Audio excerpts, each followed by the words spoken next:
Hello. Okay, when does autophagy start? This is a question it seems like we're all kind of asking, or probably should be asking if we're fasting regularly. The truth is there's no widespread answer that fits every single body. Every body is so incredibly different. Its ability or adaptability to burn glucose or ketones, how many fat stores are available, what kind of energy output it's doing every single day. Like, there's probably literally millions of different factors that go into making this question nearly impossible to just answer. Like, autophagy starts at 17 hours or 24 hours or whatever. This is just essentially impossible to answer. No, what I've found is the best way to figure out autophagy for your personal body is a tool that I was introduced to by Dr. Sten Ekberg, who's amazing. I'll link his video below. I need to breathe because I'm just so excited to talk about this. I'll link his video below. This tool has completely changed how I experience fasting. It's just totally changed my life, essentially, in how I track my progression in autophagy, since that's usually my primary goal when I'm doing some sort of prolonged fast. I'm gonna make this as quick as possible so that we can just all have this as kind of like a reference video when we need it. Essentially, you have to have a way to measure your glucose and your ketones, preferably through blood, because that's like the most accurate reading you're gonna get.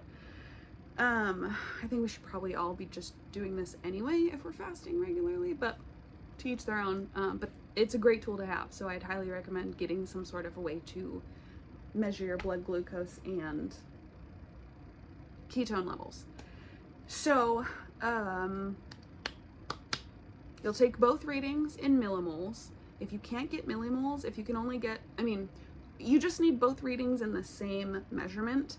For whatever reason, some people can get their glucose in milligrams per deciliter and then their ketones in millimoles. Easiest way has been for me is just to have both in millimoles. But my glucose was originally taken only in milligrams per deciliter. And so, easy solution to that, if you take your reading in milligrams per deciliter, divide it by 18, that's your millimole reading. So basically, take both readings in millimoles, and then you will divide your glucose reading by your ketone reading. Bingo, that's a number, and that number is the number we can use to measure your rate of autophagy. So that's the simple part. Essentially, the lower your number is, the higher your rate of autophagy is. Dr. Sten Ekberg breaks down the actual numbers. So the scale typically ranges from 0.7 to 9. And, 9 is essentially you're not in autophagy at all. Anything closer to 0.7 is going to be a very high therapeutic range of autophagy.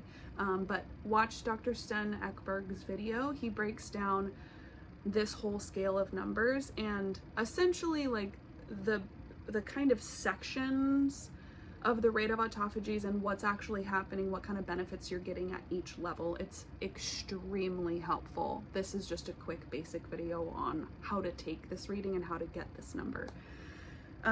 So here's a quick example. I take my readings with KetoMojo's thing, blood testing kit. It's been super incredibly helpful for me. It was $50 for the kit, and it's been worth every penny and more for me, because I take my readings all the time. I am carnivore, so I'm constantly in ketosis, and I do want to know what's going on in my body all the time, so I am constantly taking my ketone and glucose readings.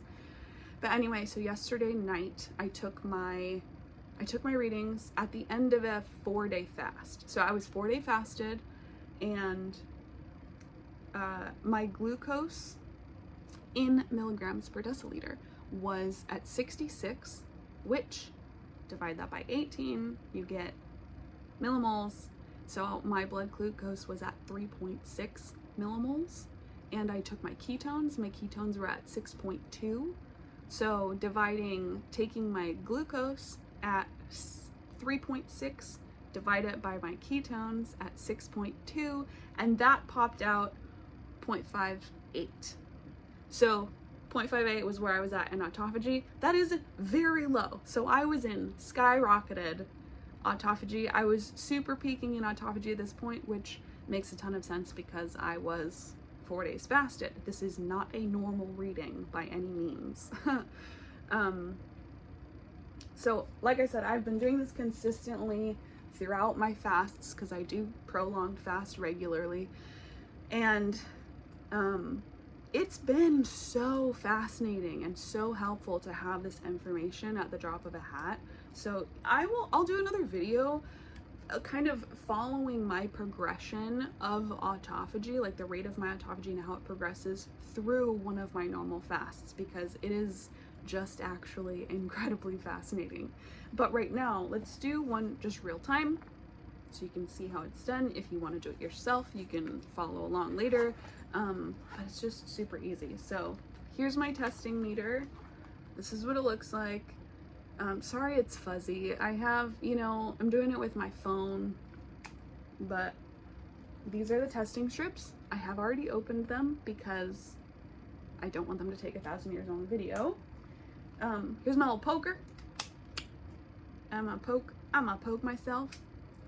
Very easy. I usually do, specifically with KetoMojo's tracker, the glucose is a quicker test, so I usually do it first just to get it out of the way because it's easy.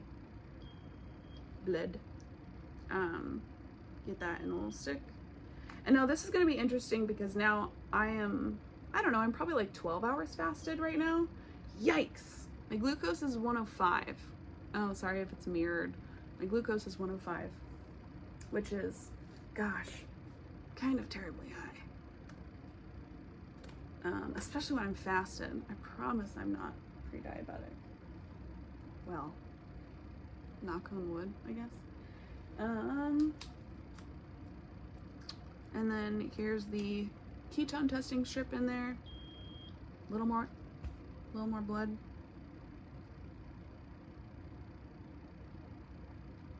Now this one takes 10 seconds. The other one just takes a couple seconds. Wait for that to pop out. So my glucose was at 105. I divided that by 18 to get my millimoles. That is 5.8. And now I am at 1.4 ketones right now. So I'm dividing 5.8 by 1.4, which puts me at 4.16 in autophagy. Now that's actually not a terrible rate of autophagy. If autophagy goes from 0.7 to 9, I'm right there in the middle, which is probably, again, this is going to be explained a lot more in Dr. Sten's video that breaks down all the different rates of autophagy, but I believe 4.16 would probably be somewhere where I'm getting a lot of hormonal benefits of autophagy, but I'm not in like maximum therapeutic brain regeneration type of autophagy. So yeah, that's cool. Awesome. This is exciting. I love being able to share this with you guys. I hope it's helpful to you.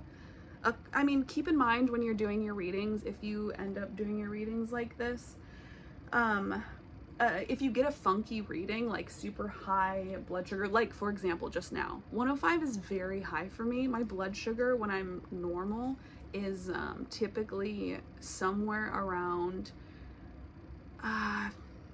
70 to 90-ish. 105 is very high for me. I don't know exactly why that is right now. I'm gonna go do a little bit of research and see why I could potentially be getting some weirdly high glucose readings, like in the morning before I've eaten. So I'm gonna go do my own research, and that's something that you would probably want to do yourself as well. Like things like post-exercise, if you're taking your readings right after you exercised, there's a lot of things going on in your body. Your body is pulling a lot of things out of your blood at that point, so you could get really, really low ketones because your body is using the ketones. You could get really, really high glucose because your body fluctuates all the time in all the things that we're doing. So just keep that in mind when you're doing your readings. If you get a funky reading, go do your research, make sure you're okay, like make sure you know what's going on in your body. That's why I do this all the time, because I want to have as much information as possible about how my body's functioning and how to treat it better. So yeah, I think that is all. Good luck, love to everyone, and yeah, okay, I'll talk to you later, bye.